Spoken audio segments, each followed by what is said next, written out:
sometimes I wonder, like, should I be less great? Or am I to say how awesome I am? But basically, if there's a scale of 1 to 10 and everyone else is maybe 5, I'd be like 200.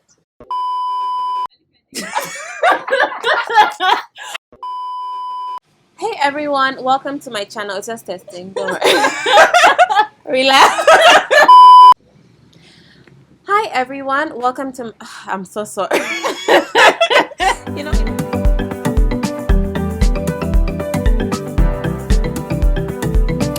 Hey everyone, welcome to my YouTube channel, Crown Your Main. I'm here with my friend Seda. Friend of how many years? Like, this is a very good childhood. Do you know I have a picture of us as babies? For real? Like, why are you sending it to me? You will? Okay, great. I'll insert picture. For real? Were we No, cute? you can't insert the picture. I look terrible. So you can't You look were babies such a or look cute. Listen. Okay guys, so this is Seda, my friend of, I would say like over 20, because we're 26. So over 20 years. So we're gonna be saying 16 lessons that we've learned. We're gonna say lessons that would advice that will give our 16-year-old selves. So start.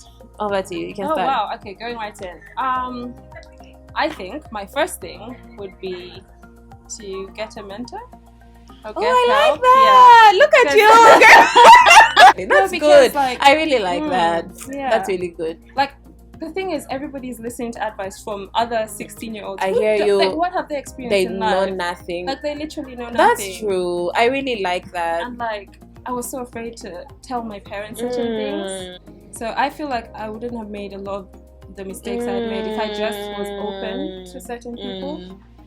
Even just one person, like one older person who just knows more, who's wiser, who will listen. Yeah, I like that. For sure. I like that.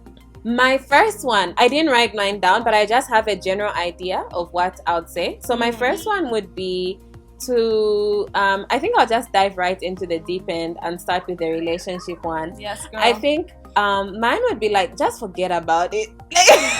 Honestly, I think it is. Yeah, like, just like, and just do you. Like, you know, the thing is, there's exceptions, and I feel like that's what the distraction is, because people they met at like 12. Those are the exceptions. You're not the exception. Yes, you're not the exception, you are the rule. Exactly. Yes, and I think that's the thing. So even when our parents would tell us, like, guys, it's not the time for boys, for me, I was just like, the movies I've watched have people get married to their high school sweetheart. I will marry my high school sweetheart. We thought we were wiser. So I really think I'll drill it into 16-year-old Mwape's head, like, girl, just don't. Do not awaken love. Song of Solomon is right about that. Just like, let it be. Enjoy life. Like, relationships are not everything. Just like, enjoy life, enjoy your childhood, because 16-year child. I know. That's actually my second one. What? Like, to tell myself that you're still a child. Like, can you relax? Girl, okay, go. You go. No, literally, I'm done. Like, okay, go. Yeah, go. But okay. basically, you're still a child, because I feel like 16. So 16, 18, 21. Those are ages when it's just like, yo. Yes. Like, this is like, I'm my own person. Yeah. I've discovered myself. Yes. I know life. No one can tell me anything. Yeah. But and it's girl. just like, you're still a kid. Yeah, I like that. I like your voice. If anything, if you're 16, assume you don't know the answer. I like that. Yeah. It's better to be on the safe side of error. Yeah, exactly. My second one would be to, weird enough, I know it's a little different, but to listen to my parents. I really had a hard time, and I want to give an example. So when I was in high school, my classmates used to go to Adventure City on Saturdays. So they'd go like buy Babado. You remember that? There was this wine in a white carton. I'm sure people might remember it. So they would buy that. Autumn Harvest, like that was what was going on then. And they'd buy it, they would go drink, they would chill. And I was that child, and my parents were just like, girl, you have YP. I tell you, they're just like, girl. And for me, I was so upset. And I'm like, guys, like, my friends are living their lives, they're having so much fun, and it feels like you're missing out on so much, because you're kept in this little, and I'm like, guys, I'll be at church on Sunday, Right. and I'm just asking for this one Saturday when I can go and hang out with my friends. But guys, I'm so grateful today as 26-year-old me that I was home on those Saturdays. Yeah. So I wish I just knew, like, Mape, your parents actually know better. So obey your parents, guys. When the Bible says children obey your parents in the Lord, for this is right, and you will live long, like, there's actually truth. The Bible is not stupid, and I wish I really knew that. Over to you, girl. Yeah, my next thing is that you will make mistakes. That is, look at you. I think, I'm so proud. See why she's my friend. Okay, go. I think I made a lot of mistakes, just like 16, like in my teen years, and then when I got saved, and like, the guilt of my sin would really weigh me down, and the guilt of the things that I had done. And I feel like it's important to remember that, listen, like, this is life. You're 16, you will make mistakes. This happens. And, like, you shouldn't because I would always feel like I'm not worthy of certain things. At the end of the day, you know, Isaiah 64, your best acts are like filthy rags. So, like, we can't. I see. That's true. Even your that girl, like, right? Even your your righteousness, what you think you've done that's so great, it's filthy really rags. Not. I like that. Really not. That's I've never, even in my comforting myself, I never actually thought that my best, what I feel so proud of, like, Mape, you killed it today. Him, that's nothing. Like, that standard is so high that we just cannot meet it. Love it. And, like, it's only because of Jesus. Yeah, and his it's not because of your works or your So accept the mistakes that you will make, and don't look at yourself through the finished work of Christ. Exactly. Yeah, I really like that. Yeah. My third would be that bad company corrupts good morals. How is bad company though? Yeah. At some point, I did corrupt each other. Yeah. But I think I'm thinking of it more from life in university. I was less convicted of my behavior, like my friends and stuff like that. They never pushed me towards Christ, like pursuing him, and I wasn't intentional about having friends who rebuked me. So I did, even when I think though, I feel like with our friendship, Seda has her moments when she's been like, guys, when Seda is serious about rebuking you, like, she will rebuke you, like, she won't play games. I wasn't the one who'd smoke or drink. I'll just be the friend who sits with those people who are smoking and drinking. You get what I mean? Even just with friends, like, I just don't know. I think I could have been way grown spiritually, but granted, I'm grateful for the lessons I learned even through those cold seasons, because I'm able to speak to people who ask me questions about their walk with God, like when they're struggling, because I've experienced it. But I just think I should have taken bad character. Bad company does corrupt good morals. Like, the Bible is not lying. You're not as strong No, as you are not. No, you are not. Yeah, I was not, for the longest time, I was not intentional about having godly friends. Let me put it that way. But it's now that I've grown up that I'm like, you know what? I want people who push me towards holiness and who call me out when I sin, and who, not people who actually foster your bad habits. So my next one is that I shouldn't look at other people's lives because life is unpredictable.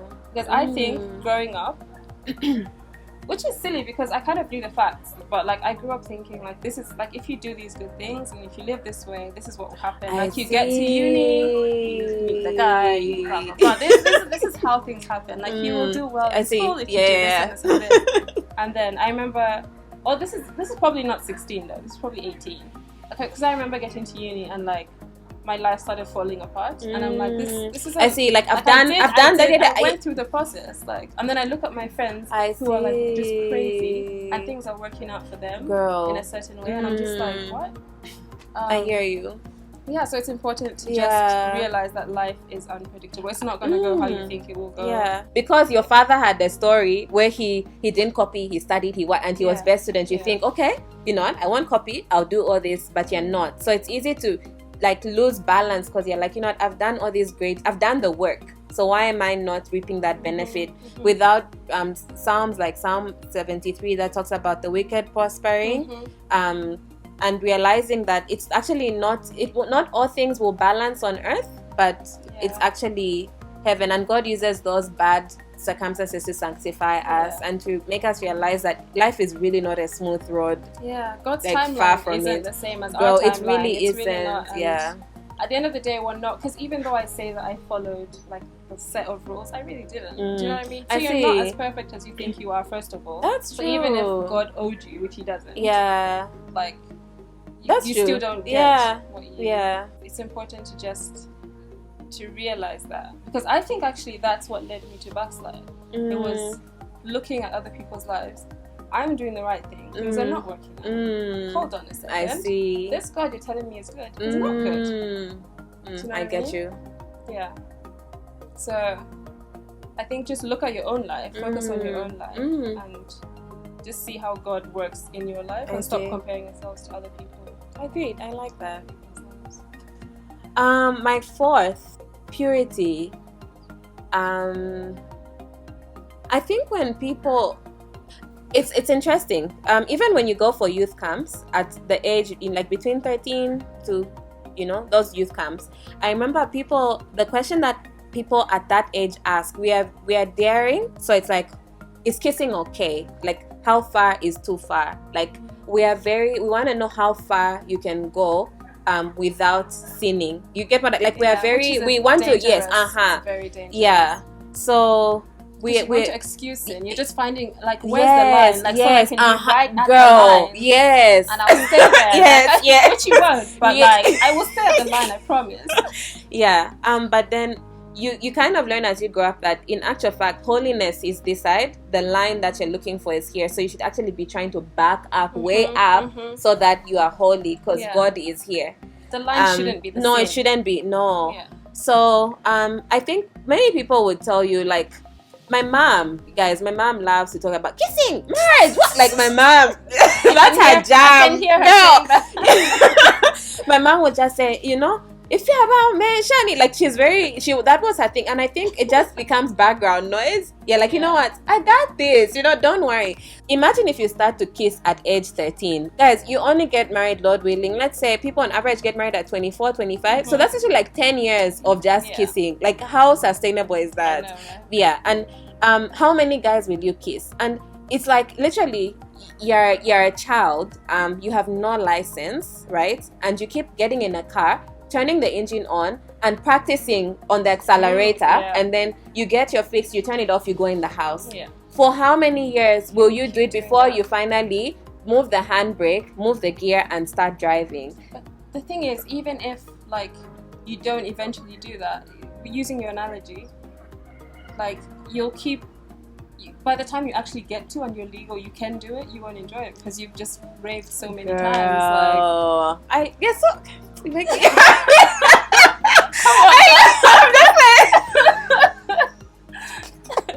I like that. I really like that. I like that. That's so true.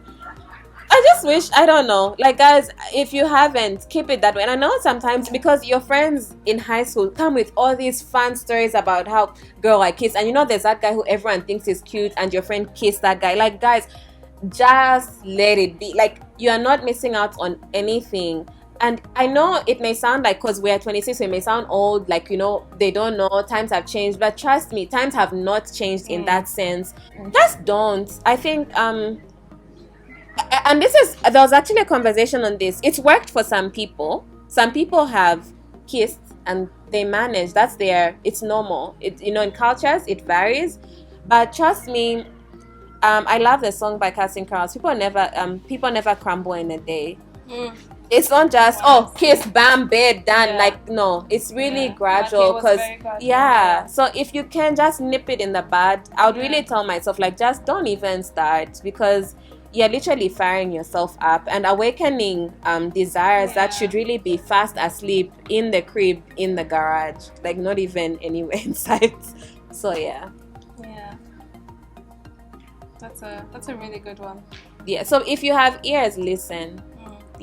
And if you have a guy who's pressuring you, don't think you lose him. For sure. Don't think if I don't, I'll lose him. If you lose him because he wants that, he should be lost. He's helping you. And I think it's easy to feel like I'm being boring, and I think that was a bit of a struggle for me, because you feel like just chill, just chill.